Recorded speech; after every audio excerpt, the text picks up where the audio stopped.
सीतापुर में 3 दिन तक आतंक का पर्याय रही टिड्डी दल के पड़ोसी जनपदों को कूच कर देने के बावजूद कृषि वैज्ञानिक और किसानों की चिंताएं कम नहीं हुई हैं। कारण अगर कहीं टिड्डियों ने प्रजनन के लिए अंडे देकर वह उड़ी होंगी तो आने वाले समय में टिड्डियों को लेकर एक नई परेशानी खड़ी हो सकती है। आई इंडिया ने इसको लेकर डॉक्टर DS श्रीवास्तव कृषि वैज्ञानिक से जानकारी ली। बताते चलें कि टिड्डियों का दल सबसे पहले शुक्रवार को हरदोई से सीतापुर के पिसावा इलाके में प्रवेश किया।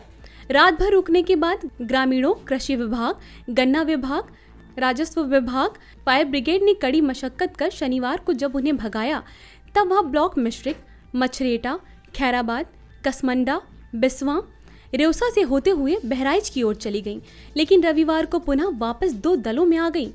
एक दल ब्लॉक एलिया और हरगांव इलाके में रहा और दूसरे ने पहला मछरेटा, मिश्रिक, गुंदलामऊ में आतंक मचाया। फिर एक बार जागरूक किसानों ने टिड्डी दल से मुचेटा लेकर सोमवार को उन्हें जिले से बाहर खदेड़ तो दिया, पर टिड्डी दल के रुकने के दौरान प्रजनन से अंडे देने जैसी नौबत आई होगी तो बड़ी समस्या बन सकती है। बातें हो रही हैं कि अभी आप सोच रहे हैं कि किसान, हालांकि टिड्डी का दल मूव कर गया है सीतापुर जनपद से, लेकिन बहुत मन में शंकाएं हो रही हैं कहीं ये टिड्डी दल क्या बोलते हैं अंडे न दे करके गया हो। तो मैं आप सबको बताना देना चाहता हूं कि ये टिड्डी की अंडे देने वाली अवस्थाएं नहीं थी। जनरली 3 अवस्थाएं होती हैं।